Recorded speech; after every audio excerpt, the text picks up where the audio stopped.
오늘 새벽 미국에 도착한 이재명 대통령이 재미동포 만찬 간담회를 시작으로 사흘간의 방미 일정에 돌입했습니다. 트럼프 대통령과의 첫 한미 정상회담은 우리 시각 내일 새벽 열립니다. 이재명 대통령은 이번 정상회담의 주요 의제로 안보와 국방비, 관세 협상 등이 예측됐는데 국가 공공이익을 최우선으로 현실적이고 합리적인 결론에 이르게 될 것이라고 밝혔습니다. 미 언론들은 회담에서 주한미군의 전략적 유연성과 한국의 대미 투자 약속에 대한 세부 사항 등이 중점 논의될 것으로 전망했습니다. 자산 규모 2조 원 이상의 기업의 집중 투표제 시행을 의무화하고 감사위원 분리 선출을 확대하는 내용을 담은 2차 상법 개정안이 여당 주도로 국회 본회의를 통과했습니다. 더불어민주당은 코스피 5천 시대에 가까워졌다며 환영했고 국민의힘은 경제 내란법이라며 법적 조치를 예고했습니다. 한덕수 전 국무총리에게 내란 우두머리 방조 혐의 등으로 구속영장을 청구한 내란 특검이 오늘은 박성재 전 법무장관과 심우정 전 검찰총장에 대한 압수수색에 나섰습니다. 김건희 특검은 김 여사와 건진 법사를 나란히 불러 조사하고 있습니다. 여러분 안녕하십니까? KBS 12시 뉴스입니다.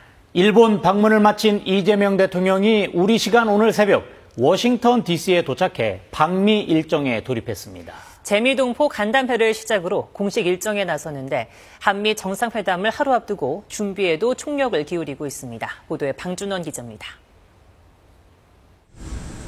1박 2일 일본 일정을 마치고 도쿄에서 출발한 이재명 대통령. 우리 시간 오늘 새벽 3시 50분쯤 미국 워싱턴 DC 앤드류스 합동기지에 도착했습니다. 이 대통령은 오늘 공식 첫 일정으로 재미동포들과 만찬 간담회를 갖고 격려했습니다. 무엇보다 한국인의 정체성을 소중히 간직하며 각 분야의 미래를 선도하고 계신 여러분들이 한국과 미국 두 나라를 잇는 든든한 가교입니다. 이 대통령은 동포들이 대한민국 주권자로 부족함 없이 투표할 수 있도록 제도를 보완하겠다고도 밝혔습니다. 한미 정상회담은 우리 시간으로 내일 새벽 진행됩니다. 이 대통령과 도널드 트럼프 미국 대통령은 회담을 진행한 뒤 오찬을 이어갈 예정입니다. 회담에서는 지난달 말 타결된 관세 협상의 세부 협의와 함께 동맹 현대화, 북핵 문제 등이 논의될 전망입니다. 국방비 증액이나 전시 작전권 전환, 한미 원자력 협정 개선 등 민감한 현안이 어느 수준으로 논의될지도 관심입니다. 이번 방미에는 삼성, 현대차, SK, LG 등 4대 그룹을 포함한 주요 그룹사 총수들이 경제사절단으로 동행합니다. 지난달 관세 합의와 관련해 구체적인 투자 규모와 계획 등이 방미 중에 발표될 수도 있습니다. 이 대통령은 정상회담 이후에 양국 재계 인사들이 참여하는 비즈니스 라운드 테이블 행사와 미국 싱크탱크 전략국제문제연구소 초청 연설 등의 일정을 소화합니다. 순방 마지막 날인 현지 시간 26일에는 펜실베니아주 필라델피아로 이동해 한화오션이 인수한 필리 조선소를 시찰합니다. KBS 뉴스 방준원입니다. 이재명 대통령이 미국에 도착하기 전 기내에서 기자 간담회를 가졌습니다.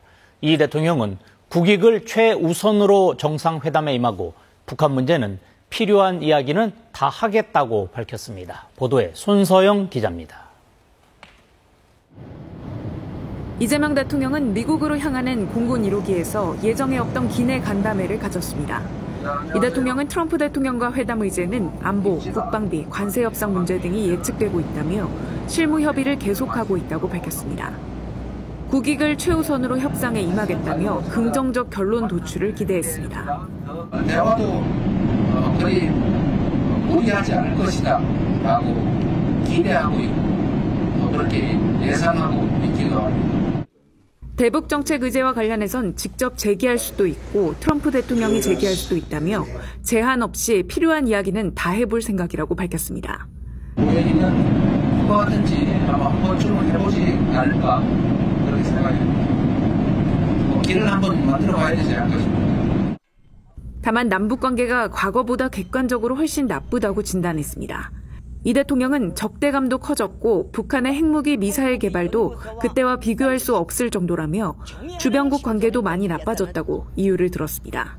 그럼에도 해법은 한반도 비핵화를 위한 대화와 소통이 될 거라고 강조했습니다. 노력도 과거보다는 몇 배는 더 들려야 현실적인 성과들이 조금이라도 나타날 수 있지 않을까 그런 생각이 들어요. 한편 이 대통령은 미국 방문에 앞서 진행한 한일 정상회담에서 대미 협상과 관련해 많은 조언을 받았다며 한미 정상회담에 도움이 될 거라고 거듭 밝혔습니다. 과거사 논의가 깊이 있게 다뤄지지 못했다는 아쉬움에 대해선 그런 지적을 당할 각오도 했다면서도 협력할 수 있는 것부터 해야 한다고 말했습니다. KBS 뉴스 손서영입니다.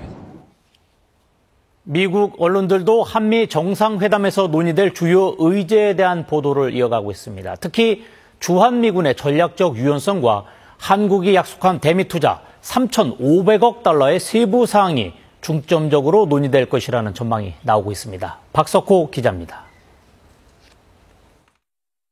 미국 언론들은 한미 정상회담의 주요 의제를 안보와 경제 분야로 나눠서 전망하고 있습니다. 안보 분야에서는 주한미군의 전략적 유연성 문제가 중심 의제로 거론됩니다. 뉴욕타임스는 24일자 기사에서 트럼프 행정부가 주한미군의 역할을 중국 견제로 확대하는 만큼 한국이 자국 방위에 더 큰 책임을 질 것을 요구하고 있다고 보도했습니다. 그러면서 한국은 주한미군의 전략적 유연성으로 인해 대북 방어력이 약화되고 타이완 분쟁에 휘말릴 가능성을 우려하고 있다고 전했습니다. 경제 분야에서는 상호 관세 인하의 대가로 한국이 약속한 대미 투자 문제가 핵심 의제로 지목됩니다. 미국 NBC 방송은 미국 산업을 위한 한국의 투자 기금 3,500억 달러의 세부 사항을 구체화하는 논의가 이번 정상회담에 포함될 것이라며 특히 트럼프 대통령이 강조해온 조선업 분야 협력이 중심이 될 것이라고 예상했습니다. 특히 조선업 분야는 안보와 경제를 연결하는 핵심 고리로도 조명되고 있습니다. 월스트리트 저널은 중국이 타이완을 침공할 가능성이 있는 상황에서 미군의 해군력 약화는 특히 문제가 되고 있다며 이 문제를 해결하려면 한국 조선업 협력이 필수적이라고 지적했습니다. 월스트리트 저널은 이어 지난해 미군 7함대 선박이 한국에서 수리됐다고 소개하고 이재명 대통령이 정상회담 이후 한화오션이 지난해 인수한 필라델피아 필리 조선소를 방문할 예정이라고 전했습니다. KBS 뉴스 박석호입니다. 더 센 상법으로 불리는 2차 상법 개정안이 민주당 주도로 국회 본회의를 통과했습니다. 국민의힘은 기업 활동을 제한하는 경제 내란법이라며 법적 조치를 예고했습니다. 보도에 이유민 기자입니다. 가결되었음을 선포합니다. 2차 상법 개정안이 국회 본회의를 통과했습니다. 자산 규모 2조 원 이상 상장사의 소액주주 의결권을 강화하는 집중투표제 의무화가 골자입니다. 또 다른 이사들과 분리선출하는 감사위원을 1명에서 2명으로 확대하는 내용도 담겼습니다.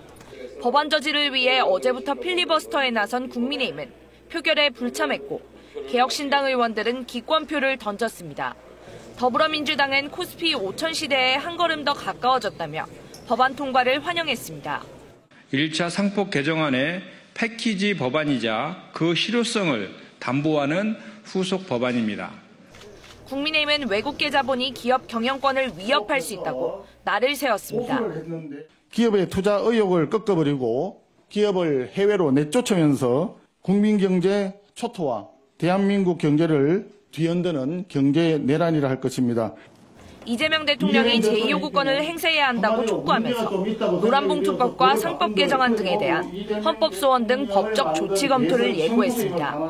한편 민주당은 특검 인력과 기간 확대를 골자로 한 3대 특검법 개정안 처리도 추진하고 있습니다.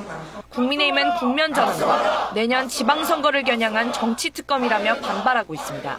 KBS 뉴스 이유민입니다.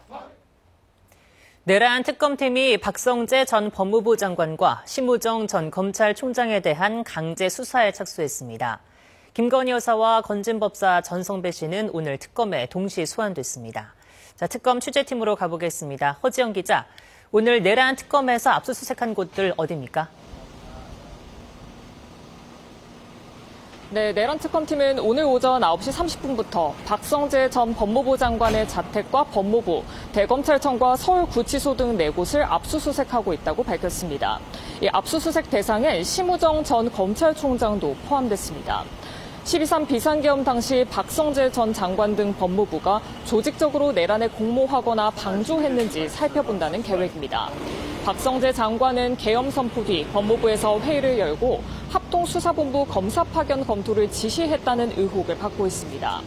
박 전 장관은 계엄 선포를 앞두고 윤 전 대통령의 호출을 받은 국무위원 6명 가운데 1명입니다. 심우정 전 총장은 윤석열 전 대통령의 구속 취소에 즉시 항고하지 않아 직무유기 등의 혐의로 고발된 상태인데요. 특검팀은 이번 압수수색이 고발된 내용을 중심으로 진행됐다고 밝혔습니다. 특검은 앞서 한덕수 전 총리에 대해서도 내란 우두머리 방조 혐의 등으로 구속영장을 청구했습니다.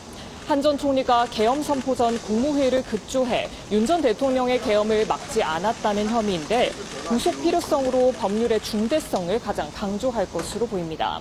영장 심사는 모레 오후 1시 30분 서울중앙지법에서 열립니다.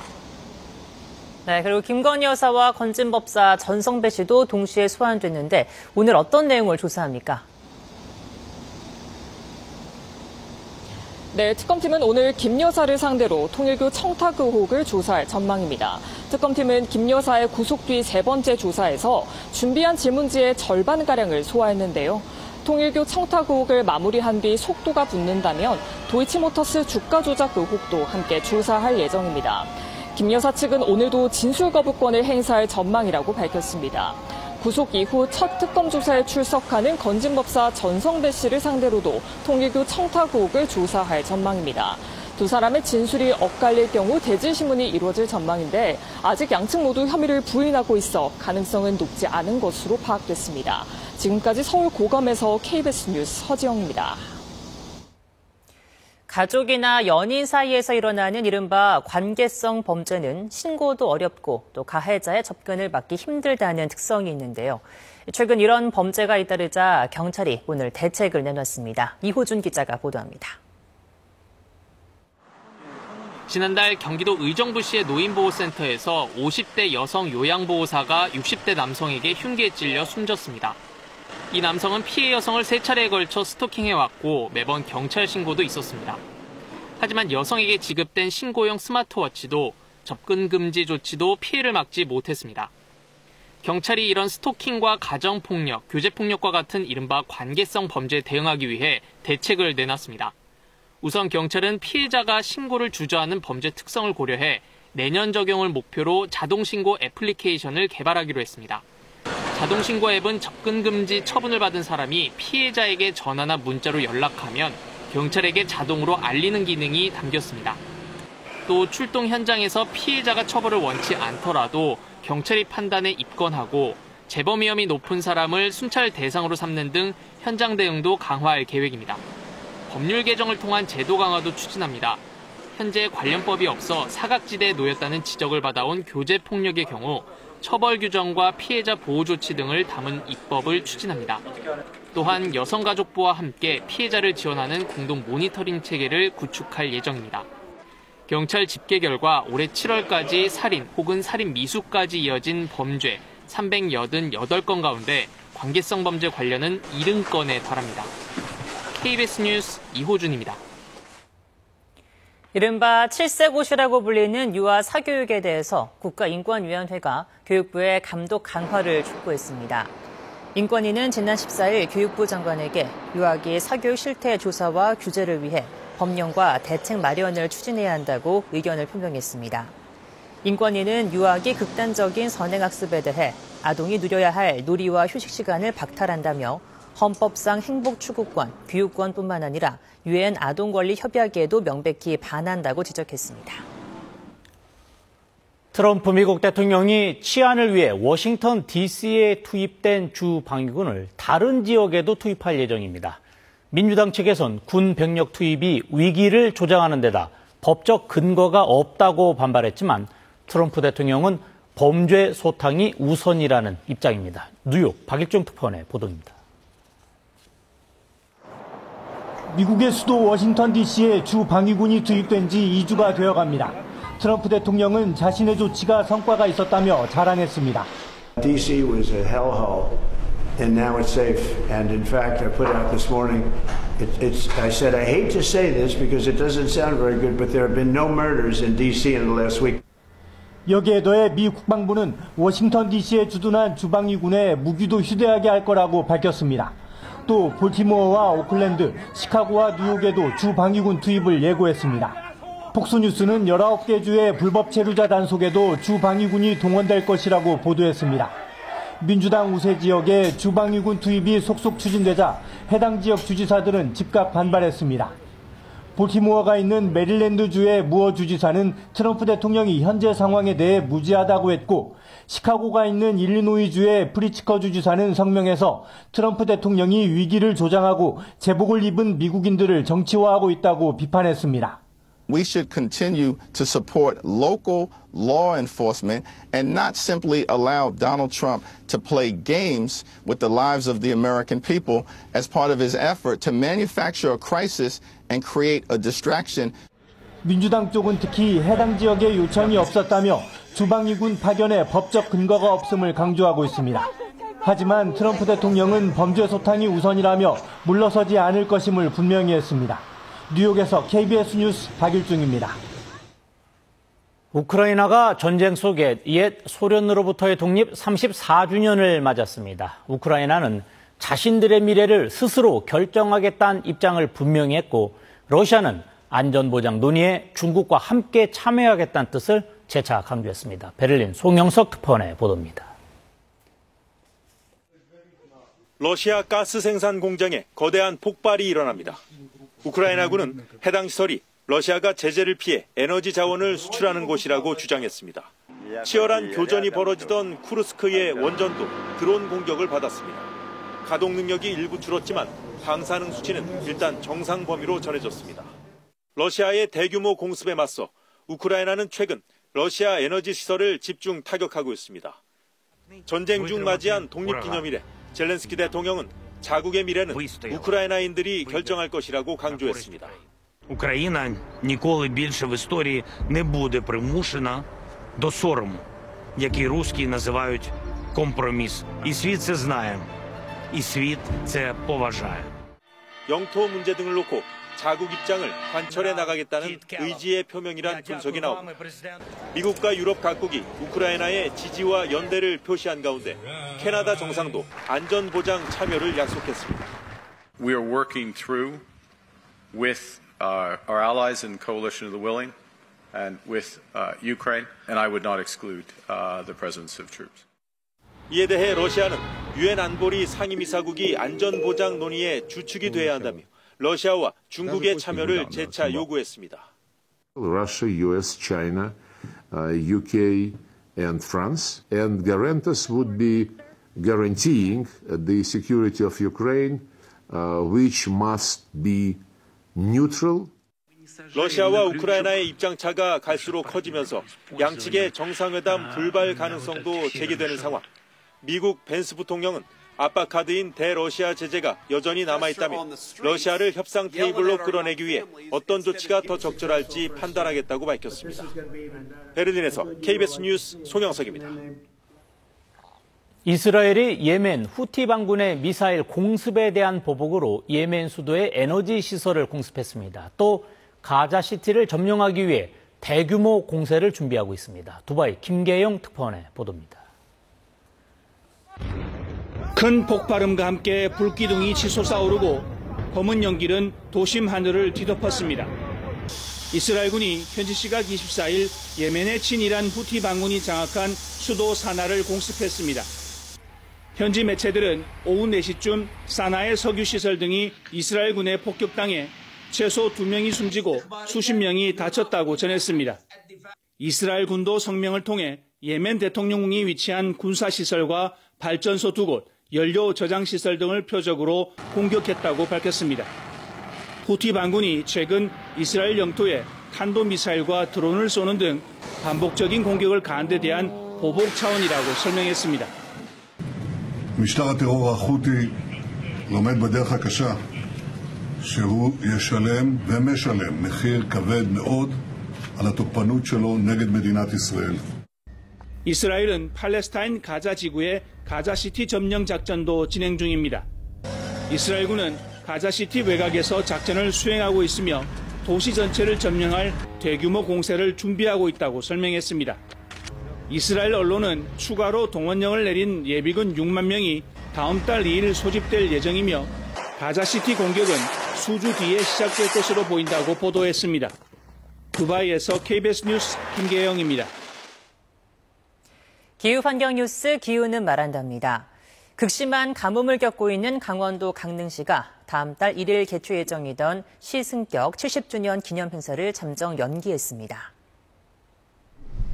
현재 강릉시는 주요 상수원인 오봉저수지의 저수율이 17.8%까지 떨어지는 등 사상 최저치를 연일 경신 중이며 수도 계량기 50%를 잠그는 제한 급수를 시행하고 있습니다. 시민들의 불편이 커진 만큼 우선 가뭄 해결에 행정력을 집중하고 일상이 회복되면 다시 행사를 추진한다는 계획입니다. 국립산림과학원이 우리나라 환경에 맞는 학교 운동장용 국산 잔디 2종을 개발했다고 밝혔습니다. 신품종들은 우리 기후와 토양에 적합하며 수입 잔디보다 운동장 조성 비용을 약 4분의 1 수준으로 줄일 수 있다고 설명했습니다. 아울러 적은 비용으로 학교 운동장을 조성할 수 있는 지침도 개발해 국립산림과학원 도서관 홈페이지를 통해 공개했습니다. 해마다 폭염이 극심해지면서 조금이라도 열기를 낮춰보기 위한 도시 건축물들의 실험이 이어지고 있습니다. 바닥부터 지붕까지 다양한 아이디어들이 적용되고 있는데요. 김진희 기자가 전합니다. 예술의 도시 오스트리아 비엔나의 한 미술관에서 색을 활용해 열이 낮추는